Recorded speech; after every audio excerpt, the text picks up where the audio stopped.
Pessoal, vamos falar sobre as estratégias de controle e uma das grandes estratégias que a gente tem no Brasil é o vazio sanitário, né? É uma prática agrícola que a gente deixa um período sem aquela cultura no campo. A gente faz isso com a soja, eh, que geralmente é feito, né, em torno de 90 dias, vai depender de cada estado do Brasil.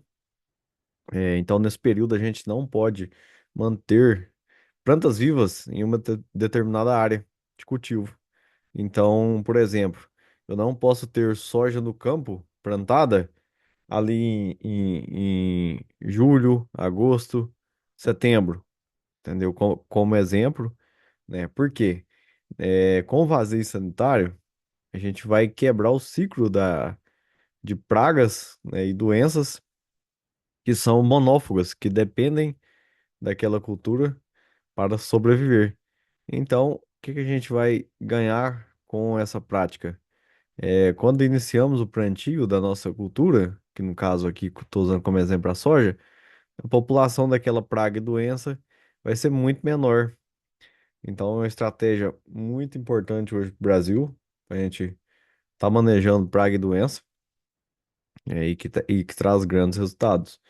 Então, aqui discutindo um pouco mais, né, sobre a importância do vazio sanitário, a gente faz o controle de pragas e doenças, porque ao eliminar as plantas hospedeiras, o vazio sanitário ajuda a reduzir a pressão das pragas e doenças na safra seguinte. Redução de custo, porque a gente tem menos incidência, né, de praga e doença, então com isso nós vamos diminuir a aplicação do defensivo e maior sustentabilidade no campo, porque a gente está promovendo práticas agrícolas mais sustentáveis, então diminuindo a dependência de produtos químicos e contribuindo aí para a melhor saúde do nosso solo, né, e o ecossistema de forma geral.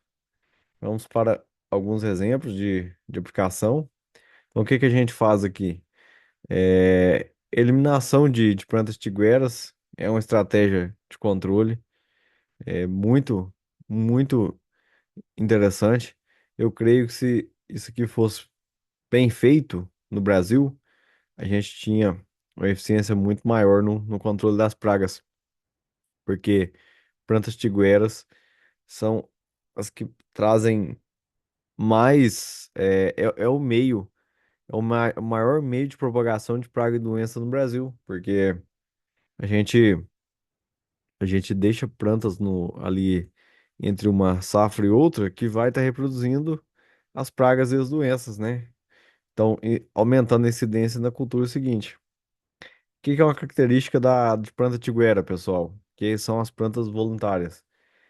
Surgem sementes viáveis, né? Ou parte de plantas que permanecem no solo após a colheita. Então, fiz a colheita da minha soja, do milho, do feijão. Ali no momento de colheita tem muito desperdício.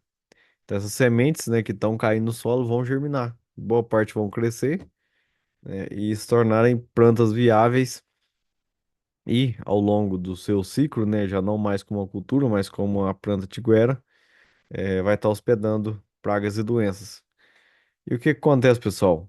Outro ponto importante, a gente vai ver isso no módulo de plantas daninhas, mas também é considerado uma planta daninha por competir com a cultura, né, por recursos naturais, como água, luz, nutrientes, reduzindo em muito a produtividade.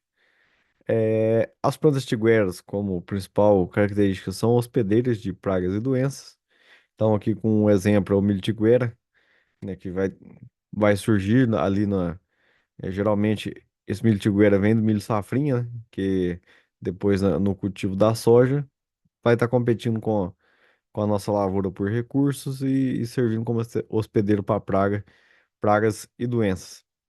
E esse milho tiguera que está ali na soja, quando não manejado, ele está reproduzindo a cigarrinha, que hoje é a principal praga da cultura do milho. Temos também a soja tiguera, que vai aparecer em cultivo de algodão, dificultando o manejo aí, né, por conta da resistência a herbicida. Hoje a maior parte da soja plantada no Brasil é, tem a transgenia RR, que é tolerante ao glifosato. Então, pessoal, a tigueira de soja, a cultura seguinte, caso você faça uso de glifosato, você não vai conseguir estar controlando essa planta devido à sua transgenia, né, ser RR. O milho, mesma coisa. Tiguera de milho RR, nós não vamos conseguir fazer seu controle. Vamos ter que fazer uso de outro tipo de herbicida. Essa é a imagem típica de milho tiguera, aí no, em uma lavoura de soja. Então, veja, e uma característica aqui que chama atenção é que essa planta voluntária, né, essa tiguera, já está infectada pela virose, né, pelo enfesamento. Então, veja bem, aqui a gente está reproduzindo eh, as pragas, né, que vão estar prejudicando o nosso cultivo seguinte, que vai ser a safrinha. Aqui no caso, o que que acontece, pessoal? Como a gente tem a virose nessa planta, a cigarrinha, ao fazer sucção de seiva, né, desse milho, vai ser contaminada pela virose e vai estar transmitindo depois na cultura seguinte a, o enfesamento. Pessoal, e como que a gente faz com culturas perenes? Porque cultura anual, a gente faz rotação de cultura, faz vazio sanitário, a gente tem outras estratégias de manejo, né, que são bastante eficientes. Mas como que a gente faz com a cultura perene que ela não sai do campo? Você implanta e fica muitos anos no campo, né?